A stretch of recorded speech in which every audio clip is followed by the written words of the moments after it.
sus líneas de acción, su afiliación y prohibir todo tipo de injerencia por parte de la autoridad administrativa, como también la disolución de que pudieran ser víctimas por parte de ellos. De igual manera, la Organización Internacional del Trabajo, a través de su órgano resolutor, el Comité de Libertad Sindical, ha elaborado un compendio de recomendaciones para dar aplicación a estos convenios, que elementos todos que se acompañan a nuestra presentación, que obran en su poder, y conforme a los cuales se previene expresamente que se deberá evitar por parte de la administración la entrega de información relativa a los socios de un sindicato. Información que, como bien señala el colega, sería de carácter personal y no sensible, porque diría relación con sus datos, ¿ya? Pero nosotros no podemos hacer más que aquello que nos obliga la ley y tratados vigentes, porque somos un organismo que funciona conforme a las normas del derecho público. En consecuencia, cada vez que nosotros analizamos un requerimiento, pedimos, damos traslado, ¿ya?, al organismo, y como bien señala la 20.285, la ley de transparencia, nos vemos inhabilitados del momento que nos dice que no. Pero incluso aun cuando no lo hiciéramos, nos encontramos con que tenemos un imperativo conforme al cual obrar. Y ese imperativo es que nosotros debemos obrar a la luz de estos principios que tienden a proteger la libertad sindical. Recordar que la relación laboral es una relación de conflicto que se ha dado a lo largo de la historia. Hace 100 años atrás, la legislación ha encaminado la forma de adecuarla conforme a una normativa que le va dando solución, ¿ya? Pero ya hay intereses contrapuestos en ella. El trabajo representa el medio de individuación, digamos, mayor que encontramos en la comunidad, y representa la actividad donde concurre el mayor número de personas.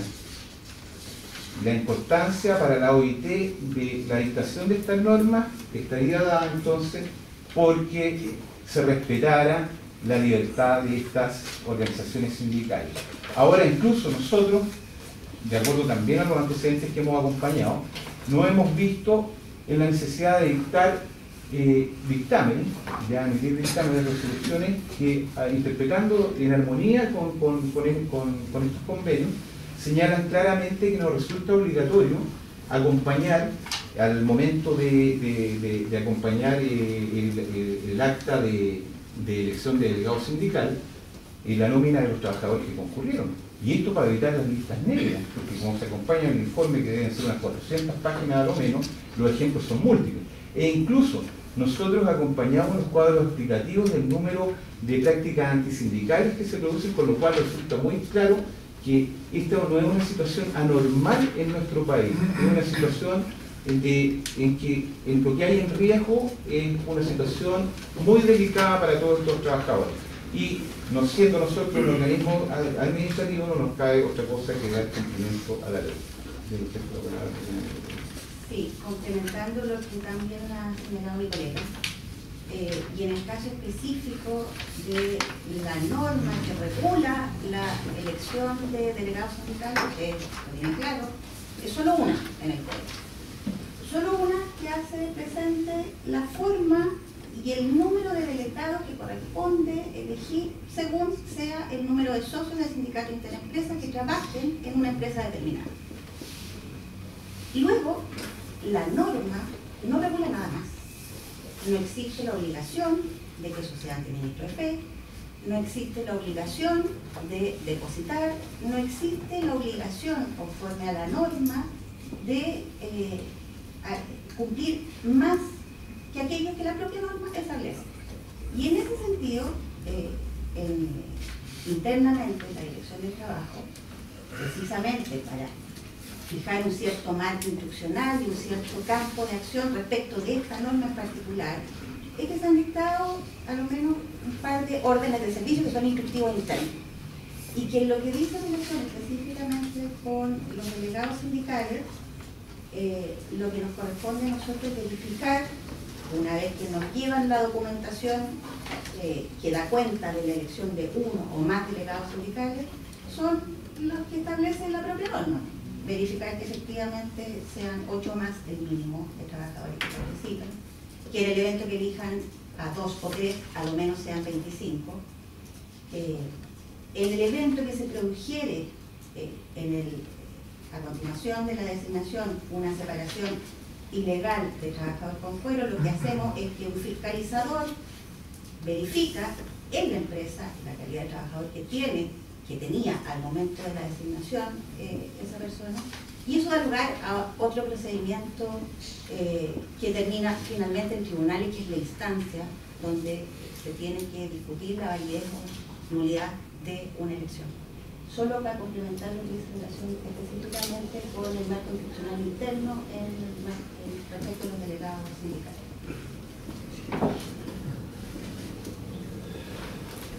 Del Sindicato Nacional de Interempresas de Trabajadores Metalúrgicos en la Construcción, de la Comunicación, Energía, Servicios y Entidades Conexas, ¿hay algún representante?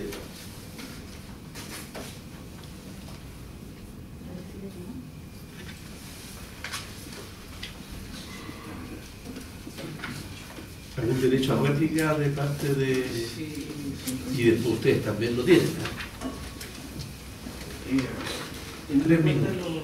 Muchas gracias. Teniendo en cuenta lo que señala la Dirección del Trabajo y tomando las palabras del colega en relación a que este organismo público, haciendo aplicación del principio de autonomía, en definitiva, y protegiendo o aplicando la labor que tiene el servicio, protegiendo la libertad sindical nos va a conocer la nómina. En realidad, esta libertad sindical, a grosso modo, no es más que el derecho que tienen los trabajadores de determinada empresa de afiliarse o desafiliarse libremente a un sindicato. Eso es la esencia de ese derecho.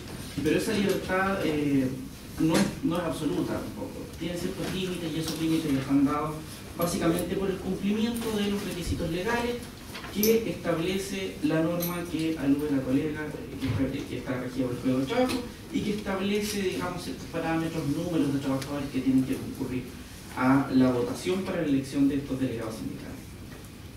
Nosotros no estamos solicitando, en definitiva, que la Dirección de Trabajo nos diga si tal o cual trabajador votó por tal o cual delegado sindical.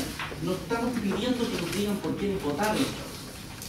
Solamente queremos conocer la nómina de trabajadores para saber quiénes concurrieron a la votación y cuántos concurrieron, trabajadores de colecta. En ese sentido, reiteramos, señor consejero, cuál es la situación delicada para estos trabajadores. Colgando un poco la pregunta o de la afirmación que hacía el colega que puso primero por la Dirección de Trabajo. ¿Cuál es la situación delicada? ¿Dónde está la afectación a la vida privada? Que por eso se nos ha negado la información. ¿Dónde está la vulneración a la intimidad y a la privacidad del trabajador? Si reiteramos, no estamos solicitando datos sensibles, solamente datos personales. Es muy simple lo que estamos pidiendo y en uso de esa réplica reiteramos nuestro amparo, nuestros argumentos tales cuales fueron presentados y solicitamos que este Consejo tenga en consideración también todos los antecedentes documentales que esta parte ha acompañado en el procedimiento de amparo y a lo largo del transcurso del presente procedimiento, por efecto de que la tenga a la vista cuando emita su resolución.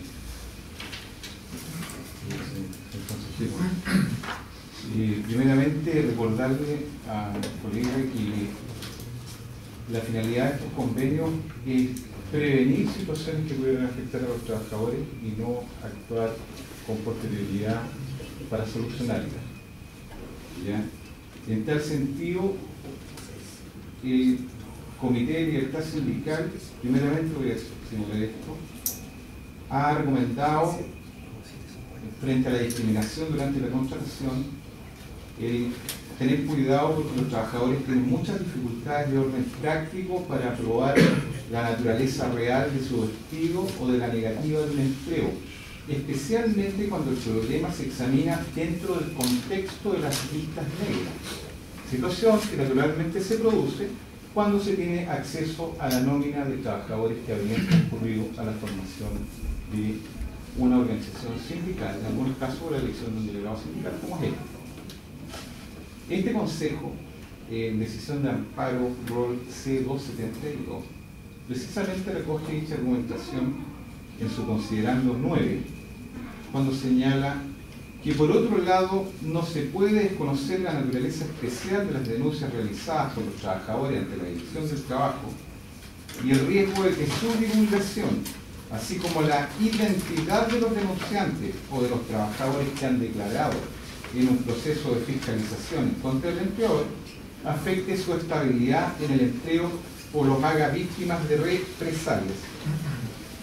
Y concluye que la Dirección del Trabajo deberá entregar algunos documentos con la excepción de la nómina de socios para la elección de delegado sindical en la que conste el nombre, RUT y firma de los trabajadores afiliados a dicha entidad sindical, determinando que no deberá entregarse.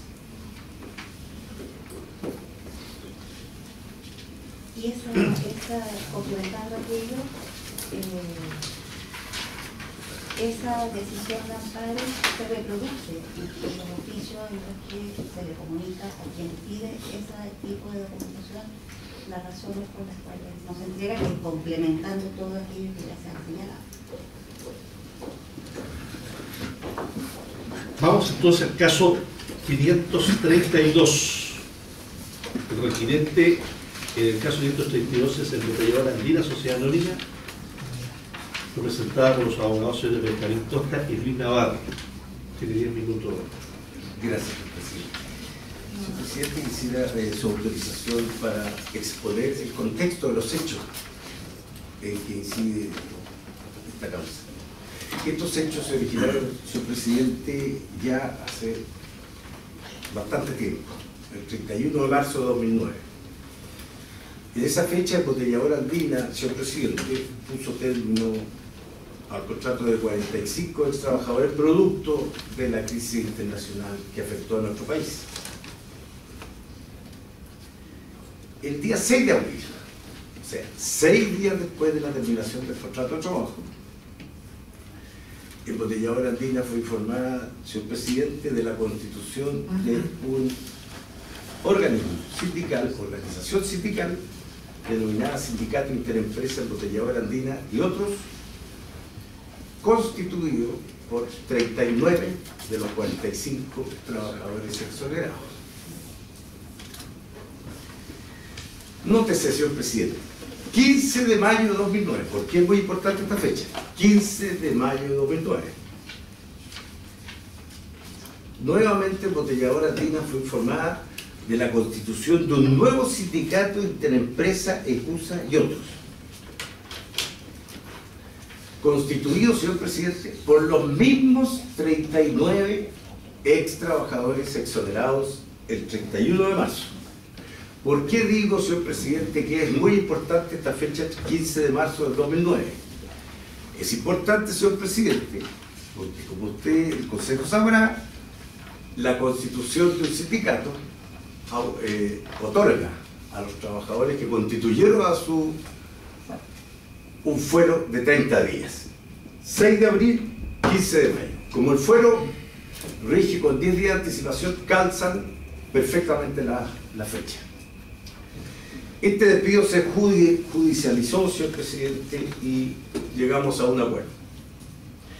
El 23 de junio, señor presidente, de 2009, la empresa despidió a un trabajador por bajo desempeño.